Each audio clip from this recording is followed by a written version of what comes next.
వి gold trusted gold buyers మీరు తాకట్టు పెట్టిన బంగారాన్ని విడిపించి ఈ రోజు ఉన్న మార్కెట్ ధరకు కొనబడును. నమస్కారం, వెల్కమ్ టు ఐ డ్రీమ్. ధర్మ మార్గం విత్ విజిత కార్యక్రమానికి స్వాగతం.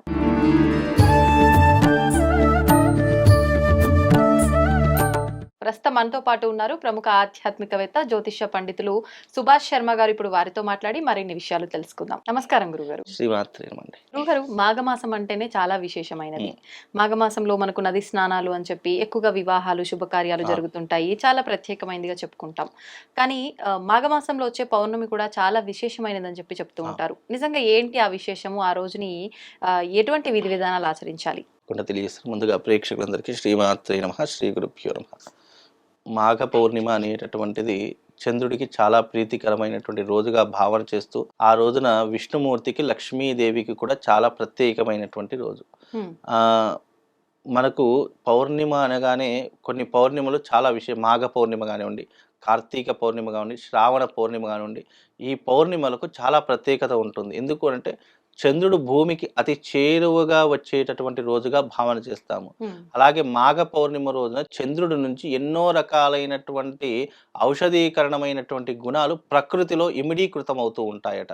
అందుకే ఆ సమయంలో ఆ ప్రకృతిలో ఇమిడీకృతమైనటువంటి జలాలన్నీ కూడా, అంటే చెట్లు, చేమలు, వాగులు, వంకలు దాటి నదిలో కలుస్తూ ఉంటాయి. అందుకే మాఘమాసంలో స్నానం చేయడం ద్వారా ఆరోగ్యం బాగుంటుంది అని చెప్తూ ఉంటారు.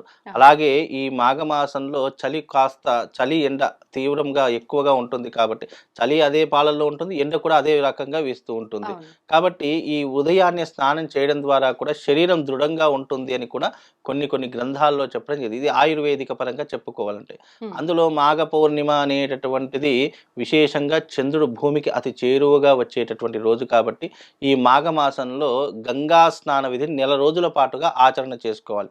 నెల రోజుల పాటుగా ఆచరణ చేసుకోలేనటువంటి వారు ప్రత్యేకంగా ఏకాదశి రోజు కానీ, లేదంటే పౌర్ణమి రోజున కానీ, ద్వాదశి రోజున కానీ, లేదా పంచమి రోజున కానీ, ఇలాంటి కొన్ని ప్రత్యేకమైనటువంటి తిథులు ఉంటాయి. ఆ తిథులలో తప్పకుండా గంగా స్నానం ఆచరించడం ద్వారా విశేషమైనటువంటి పుణ్య ఫలితాలతో పాటు గత జన్మలో చేసిన పాపకృతులు, ఈ జన్మలో చేసిన పాపకృతులు రెండూ కూడా పూర్తిగా తొలగిపోతాయని ప్రజల యొక్క విశ్వాసంతో ముడిపడి ఉన్నటువంటి అంశమే ఈ మాఘ పౌర్ణిమ యొక్క అంశము. ఈ మాఘ పౌర్ణిమ రోజున విశేషంగా విష్ణుమూర్తిని, లక్ష్మీదేవిని ఆరాధన చేసుకోవాలి. ఒక కలశాన్ని ఏర్పాటు చేసుకుని దాని మీద లక్ష్మీనారాయణుడి యొక్క ప్రతిమ, లక్ష్మీదేవి యొక్క ప్రతిమ, ఈ రెండింటిని కూడా పెట్టి చక్కగా దాన్ని షోడశోపచార పూజలతో చేయాలి. అలాగే విష్ణుమూర్తికి ఇష్టమైన ఎర్రటి పుష్పాలు, అమ్మవారికి సంబంధించిన ఎర్రటి పుష్పాలతో అమ్మవారికి, విష్ణుమూర్తికి అష్టోత్తర పూజ చేసుకోవాలి.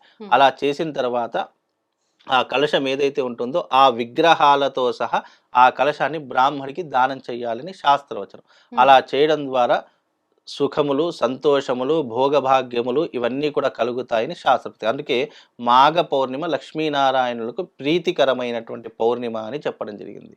అందులోనూ దేవతలందరూ కూడా ఎప్పుడైతే ఈ కుంభమేళలో దేవతలందరూ వచ్చి స్నానం ఆచరిస్తారని ఎలాగైతే చెప్తారో, ఈ మాఘ పౌర్ణిమ రోజున కూడా దేవతలందరూ వచ్చి గోదావరిలో స్నానం ఆచరిస్తారు అని చెప్పేసి కూడా శాస్త్ర ప్రతీక. కాబట్టి ఆ రోజున ఆచరించే స్నానానికి చాలా ప్రత్యేకత ఉంది అని చాలామంది విశ్వసిస్తూ ఉంటారు, నమ్ముతుంటారు. అందుకే మాఘమాసం స్నానానికి చాలా ప్రత్యేకత.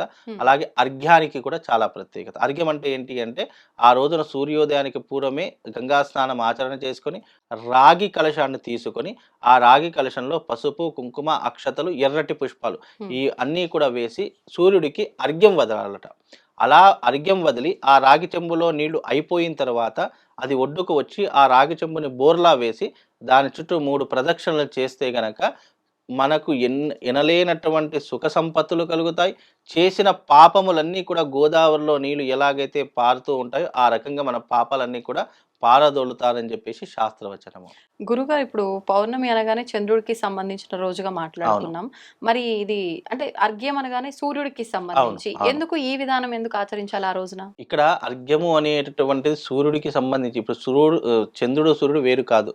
చంద్రుడు ఏంటి అంటే గనక ఎప్పుడైతే మనకు ఆ అర్ఘ్యాన్ని సూర్యోదయము పూర్వమే ఇస్తామో ఆ అర్ఘ్యము సూర్య భగవానుడికి చెందుతుంది. హ్మ్. కాబట్టి రాత్రి సమయంలో చేసినటువంటి అర్ఘ్య ప్రదానం చంద్రుడికి చెందుతుంది. హ్మ్. సూర్యుడికి అర్ఘ్య ప్రదానం ఇవ్వాలి, చంద్రుడికి అర్ఘ్య ప్రదానం ఇవ్వకూడదని శాస్త్రం చెప్పలేదు. ఆ! ఇద్దరు కూడా ప్రత్యక్షంగా, పరోక్షంగా మన కంటికి కనిపించేటటువంటి దేవతలు సూర్యచంద్రులే. వాళ్ళు ఉన్నారు కాబట్టే భగవంతుడున్నాడు, సృష్టి ఉంది, సృష్టి ఇంకా నడుస్తుంది అని చెప్పడానికి సాక్షిభూతాలు ఏవైనా ఉన్నాయంటే అవి సూర్యచంద్రుడి యొక్క గమనం ప్రకారం నడుస్తాయి. కాబట్టి చంద్రుడికి కూడా అర్ఘ్యం ఇవ్వవచ్చు. సూర్యుడికే ఇవ్వాలి అనేటటువంటి ప్రత్యేకమైనటి లేదు. చంద్రుడికి కూడా అర్ఘ్యం ఇవ్వడం ద్వారా ఏమవుతుందంటే మనలో ఉన్నటువంటి గ్రహగతులన్నీ కూడా ఆహ్, గ ఇబ్బ ఏదైతే మన గ్రహాలు ఇబ్బందులు పెడుతున్నాయో ఆ గ్రహ యొక్క ఇబ్బందులు కూడా తొలగిపోతాయని శాస్త్రవచనం. అందులోనూ చంద్రుడు మనఃకారకుడు అని చెప్పి శాస్త్రం చెప్పింది. మనకు శ్రీ సూక్తం, లక్ష్మీ సూక్తంలో కూడా చెప్పడం జరుగుతుంది. చంద్రమా మనసోజ్జాత చక్షో సూర్యో అజాయతః అంటే చంద్రుడు మనస్సుకి కారకుడు కాబట్టి మనసు ప్రశాంతంగా ఉండాలన్నా, మానసిక స్థైర్యాన్ని పెంచుకోవాలనుకున్న చంద్రుడిని ఉపాసించడం ద్వారా చాలా సద్బుద్ధులతో పాటు మనసు ఎప్పుడూ కూడా ప్రశాంతంగా ఉండేటటువంటి అవకాశం చంద్రుడిని ఆరాధించడం ద్వారా కలుగుతుంది. హ్మ్. మళ్ళీ ఎస్పెషల్లీ ఆ రోజు ఏంటంటే ఎప్పుడు కూడా పౌర్ణమి రోజు కొన్ని కొన్ని ప్రదేశాల్లో విశేషమైనటువంటి విధానాలు పాటిస్తూ ఉంటారు. ఏంటి అంటే హ్మ్. సంతానం లేనటువంటి వారికి ఎస్పెషల్లీ పౌర్ణమి ఘడియల్లో రాత్రి 8-9 గంటల మధ్య కాలంలో సంతానం కోసం ఈ పసరు పోస్తూ ఉంటారు. ఆహా! ఈ ఆయుర్వేదిక నాటు మందులని చెప్పి వాడుతుంటాం కదా! ఆ ఆయుర్వేదిక పసరు పోస్తుంటారు. ఎస్పెషల్లీ ఆ పౌర్ణమి రోజున పోయడం ద్వారా ఏంటంటే గర్భం దాలుస్తుంది. గర్భపాతమైనటువంటి ఏదైనా ఇబ్బందులున్నా కూడా అవి తొలగిపోతాయని కూడా హ్మ్. కొంతమంది ఇప్పటికి కూడా కొన్ని కొన్ని ఆలయాల్లో పౌర్ణమి వచ్చింది అంటే రాత్రి చంద్రుడు నిండుగా ఉన్నటువంటి సమయంలో పసరు వేస్తూ ఉంటారు. పసరు మందు అని అంటారు దాన్ని. హ్మ్. అలాగే ఇంకొంతమంది ఏం చేస్తారంటే రాత్రి 8-9 గడియల్లో అంటే చంద్రుడు ఎప్పుడైతే నిండుగా ఉంటాడో ఆ సమయాల్లో చాలామంది శివారాధన చేస్తూ ఉంటారు. హ్మ్. పౌర్ణమి రోజున శివారాధన, శ్రీచక్రార్చన ఎవరైతే ఆచరిస్తారో నిజంగా వాళ్లకు భూత భవిష్యత్ వర్తమానాదులు ముందే తెలిసిపోతాయని కూడా శాస్త్రవచనంలో చెప్పడం జరిగింది. అంటే ఇవన్నీ ఎట్లా ఇవి క్రమం తప్పకుండా ఆచరిస్తూనే ఉండాలిగ.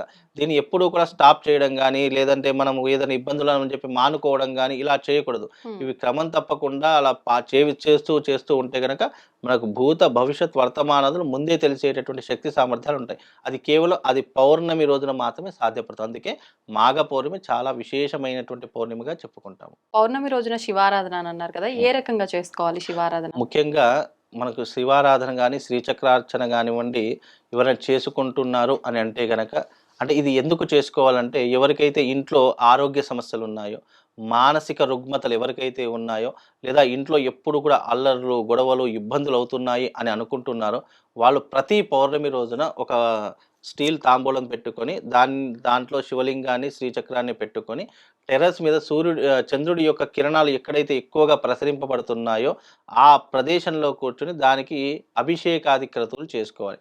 అభిషేకం చేసిన తర్వాత కేవలం పాలే, మళ్ళీ పెరుగు, తేనె, నెయ్యి ఏమీ అవసరం లేదు. హ్మ్. కేవలం స్వచ్ఛమైనటువంటి ఆవు పాలతో చేయాలి. ఆవు పాలతో చేసిన తర్వాత ఆ శివలింగాన్ని, శ్రీచక్రాన్ని 2 తీసి పక్కన పెట్టేసి దాన్ని శుభ్రపరిచేసుకొని అలంకరణ చేసి పక్కన పెట్టేసారు.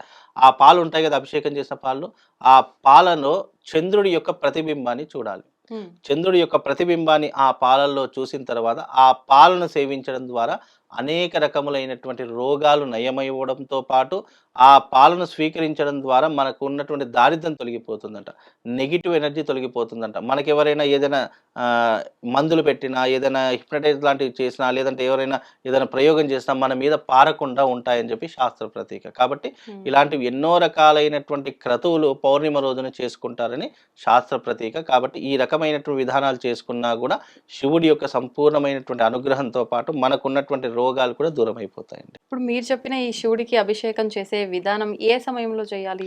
మనకు రాత్రి సమయంలో చంద్రుడి యొక్క కిరణాలు ఎప్పుడు నిండుగా ఉంటాయంటే 8:30 నుంచి మనకు 10 గంటల వరకు చంద్రుడు మన నడి నెత్తి మీద వస్తూ ఉంటాడు. అలా వచ్చినప్పుడు దాని యొక్క కిరణాల యొక్క ప్రసరణ ఏదైతే మనం అభిషేకం చేసినటువంటి శివుడి మీద పడుతుంది. ఎప్పుడైతే సూర్యుడి యొక్క తేజస్సు, చంద్రుడి యొక్క తేజస్సు ఎలా ఉంటుందంటే సూర్యుడు ఏంటి అంటే సమస్త జీవరాశులకు ప్రాణకారకుడవుతాడు. సూర్యుడు వచ్చాడు అంటే చిగురు పూస్తుంది. ఒక పువ్వు పూస్తుంది. సూర్యుడు వచ్చాడు అంటే ప్రాణశక్తి పెరుగుతుంది. హ్మ్. అలాగే చంద్రుడి నుంచి వచ్చేటటువంటి కాస్మిక్ ఎనర్జీ ఎలా ఉంటుంది అంటే మానసిక ప్రశాంతతతో పాటు దాని నుంచి వచ్చేటటువంటి కాస్మిక్ ఎనర్జీ మనిషిని ఎప్పుడూ కూడా ఆరోగ్యంగా ఉంచుతుంది అని కూడా శాస్త్రం. అది ఎప్పుడైతే భగవంతుని యొక్క తత్వం మీద పడి అది ఒక పదార్థం మీద పడుతుందో అది ఔషధీ గుణంతో మారిపోతుందట. ఓకే. అందుకే పాలల్లో శివుడిని అభిషేకం చేసి ఆ పాలను సేవించడం ద్వారా హ్మ్. అది ఏమవుతుంది అంటే గనక ఒక ఔషధంలా మారిపోతుంది. ఔషధంలా మారిపోయినప్పుడు దాని యొక్క పని ఏదైతే మన శరీరంలోకి వెళ్ళిన తర్వాత దాని యొక్క పని అది చేసేస్తుంది. అది మనము నమ్మాలే తప్ప అది ఎలా జరుగుతుంది అని మనం అధ్యయనం చేయకూడదు. ఎందుకంటే ఇలా చేసినటువంటి సంఘటనలు పురాణాల్లో చాలా ఉన్నాయి. కాబట్టి అలా చేయడం ద్వారా మనకున్నటువంటి కొన్ని రకాలైన సమస్యలను దూరం అయిపోతాయని ప్రజల యొక్క విశ్వాసం అమ్మ. ధన్యవాదాలు గురుగారు. శ్రీమాన్.